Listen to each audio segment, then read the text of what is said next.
iHeart, get ready. Fantasy football is here. Welcome to the Full-Time Fantasy Show. FulltimeFantasy.com is home to the Fantasy Football World Championships and the best players in the world. Real money winners giving their secrets to help you win. Now exclusively on iHeart. This is the Full-Time Fantasy Show with your host, the one, the only, Dr. Roto. Dr. Roto, get out the insurance cards, get out the copay. The office is open, my friends. All right, let's get to some news and notes. And then, of course, we will get to our waiver wire podcast, okay? So first news, Devlin Hodges is going to start against the Browns. That was the right move. Mason Rudolph could not move the football. And there's a lot of baggage going on there. A lot of baggage with Mason Rudolph, right? With that whole thing with Myles Garrett, now they're playing Cleveland. This is so much smarter. This was the right move by Mike Tomlin. Get Hodges in there. He's arguably a better quarterback, and we don't have to deal with controversy.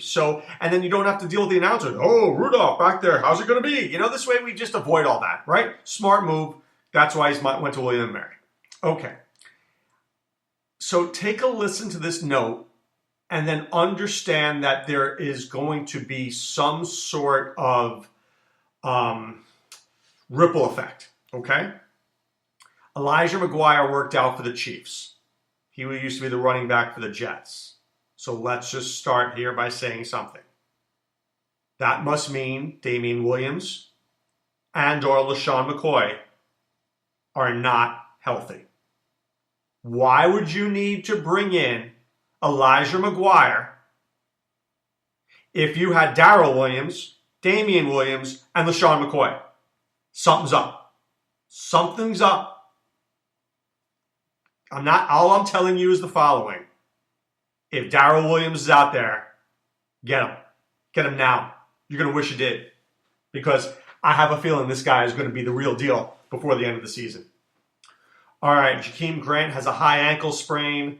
Look, when you have a speed receiver like this with a high ankle sprain, shut him down, baby. Shut him down, okay? Looks like Albert Wilson's going to miss the game, so it's all Devontae Parker, all Allen Hurns, all the time. Okay. Robbie Gould close to returning. I think that's a very underrated thing here. And because Robbie Gould's a pretty darn good kicker. Chase McLaughlin, there's a spot in the league for him, just not on the 49ers. So let's just talk very briefly about what we saw last night. We saw another team that can win a Super Bowl. The Ravens are really good. I mean, we haven't even seen... I think there's more wrinkles to Lamar Jackson than we've seen. How many times has this guy played through 4 quarters? I mean, the Rams are not close. That's one of those games where you're like, all right, let's see how close we are from the best team. 45-6, not close. I mean, wow. Blown away. I've said it for weeks now. I think that you cannot prepare for the Ravens in 1 week. The Ravens may not win the Super Bowl. That's fact. But they could get there. Because I think if you have 2 weeks to prepare, you might have a shot. But when you have to prepare in 1 week to get to stop Lamar Jackson, you can't. Not when you've got Marquise Brown's speed, Mark Andrews and Boyle and Hurst. Then you've got Ingram and Gus Edwards. It's a pretty darn good team. And I'm telling you, Marcus Peters solidified that secondary with Marlon Humphrey, who's a beast. It's a good team. Really is a good team. If you look here on Roto World, it says, Jared Goff wets the bed again. Rams are turned to dust. Oh, man. Oh, man. That's when you know you're in big trouble. That's when you know you're in big trouble. All right, by the way, Marlon Mack out for Week 13. Jonathan Williams is going to start. And by the way, this is why you always save a couple of dollars in free agency till the end of the year, because there's always a Jonathan Williams. There's always a Jonathan Williams. Pops out of nowhere, and then all of a sudden, he's worth something. Right? Okay, so let's take a brief look at the waiver wire. Remember, for a more extensive look at the waiver wire, I will be discussing it on the radio show today from 2 to 3 p.m. on FNTSY radio network. And you can get there by going to your app store, typing in FNTSY, clicking the app. It's free. You listen. It's easy. Okay, quarterbacks. Kyle Allen, think he's a pretty good player right now. Right? He showed a lot of moxie to me. He's not rolling over and giving the job to Will Grier. I was impressed. Andy Dalton, Big Red. The Cincinnati is now, they want to win. They want to win this week. They want to beat the Jets. They're saying, Andy Dalton, come in, let's do it, give us a win. We want to go 1-15. We don't want to go 0-16. Good for them. I wouldn't want to go 0-16 either. You think Zach Taylor wants to have that on his resume? Oh, Zach, how'd you do in your 1 year at this Bengals? Oh, I was 0-16. I'll never hire you again. You suck. Right? So, Big Red coming on in. If you can stomach not vomiting your turkey, Mitch Trubisky, he's available, playing the mighty Lions. Okay, we spoke about Devlin Hodges as well. We know, I think he's a good pickup this week. Not a great pickup, but solid, and certainly in a 2-quarterback league. Do you know that I looked at one of my league's waiver wires and Rashad Penny was there? Yeah, Rashad Penny was there because we're all stupid, because we tend to drop guys when we shouldn't because they don't play. Well, he's too good a player to drop, and now I'm never going to get him back. Somebody else is going to get him because I only have like $3 in free agency. In Fab, killing me. All right? You get him, you get Jonathan Williams. You get Darrell Williams. You get Bo Scarborough. Like how he looks. Raquel Armstead, I say it every week. I think at some point Leonard Fournette is going to get shut down. I don't know when, but it's going to happen at some point. So these are names that you might want to have.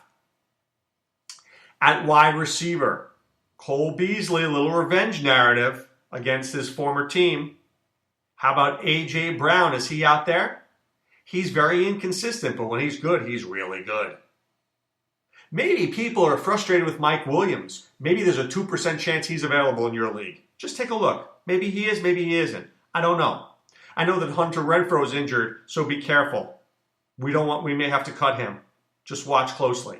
How about Anthony Miller? Taylor Gabriel's in the concussion protocol. I think Anthony Miller just got a little bit more interesting.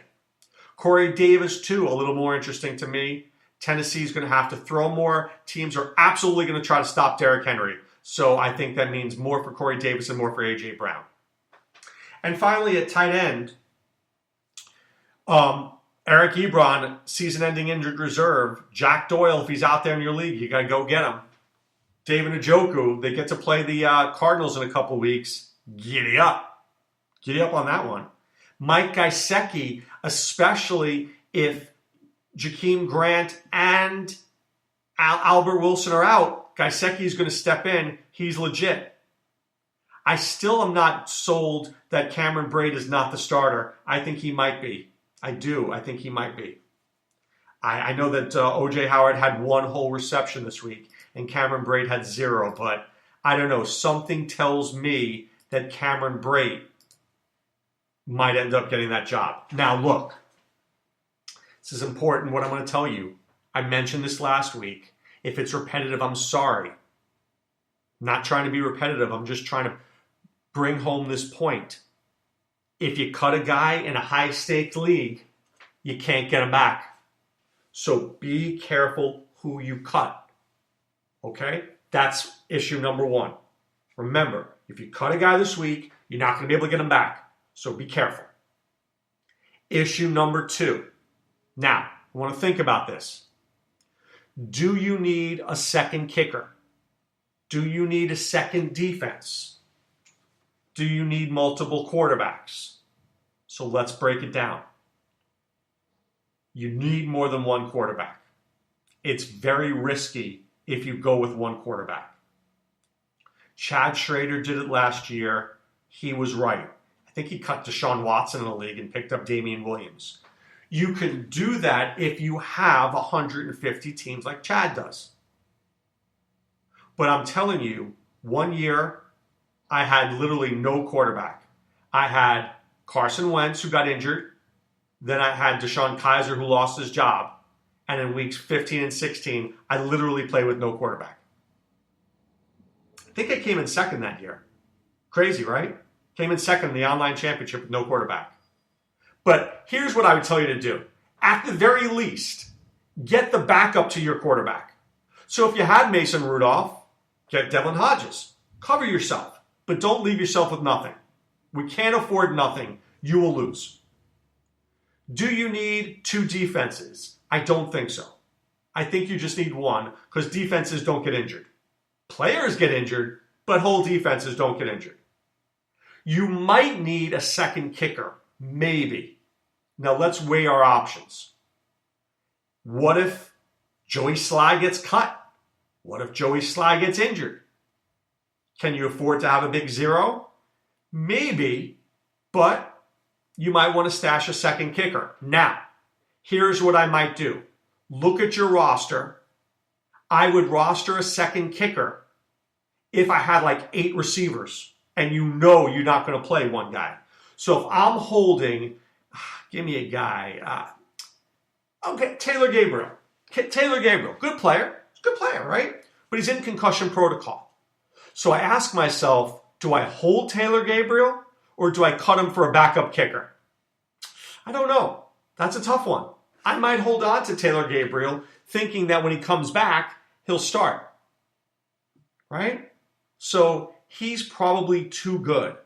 Would I cut Cameron Brate if I had 3 tight ends? Yes, I would. I'd cut Cameron Brate. So if I'm never going to play this guy, especially if I have 3 tight ends, I'm going to cut Cameron Brate and pick up a kicker or another quarterback. But I wouldn't do that if I was thin. Do you know what I mean? If I was thin in a position. I would only do that if I had a surplus and I could afford to go get another quarterback or go get another kicker. But look, I'm scarred because I lost the online championship because I didn't have a quarterback. But I'll tell you this. You've got to make the right moves down the stretch, the aggressive moves, and you've got to prepare for the worst. So, for example, if you have Alexander Madison and Darrell Williams and all these guys that I've told you to hold on to, you hold on to every last one of them. You hold on to every last one of them. Because if a starter gets hurt, you've got the backup and you might win your league. Right? You can't cut those guys now. Now, if Dalvin Cook goes out in weeks 13 or 14, you've got Madison, you're going to win your league. Got to do it. Got to hold on to them. This is the critical time. Maybe they don't do anything. Maybe we're left with guys on the bench who didn't produce crap. But you were ready. You were there, you were ready, and you're ready to pounce. You're like a freaking vulture. You know somebody gets hurt, boom, Damian Williams rib, Darrell Williams in, boom, I'm winning this league. That's how you win leagues. Not playing for second place. I'm playing to win. I'm not playing for a participation trophy. I'm playing for the payment. I'm paying for the money. I'm paying for the goal, baby. And this is how we do it. All right, but time now to put away the insurance cards, put away the copay. The office is closed, my friends. I'm wishing you guys a great day. This is Dr. Roto saying be well and take care. Thanks for listening to Full Time Fantasy. There's never been a better time to join and go full time. Visit fulltimefantasy.com. Use the promo ROTO50 for 50% off your first 2 months. And don't forget, fantasy players, please thumbs up the podcast on the iHeart app. See you next time.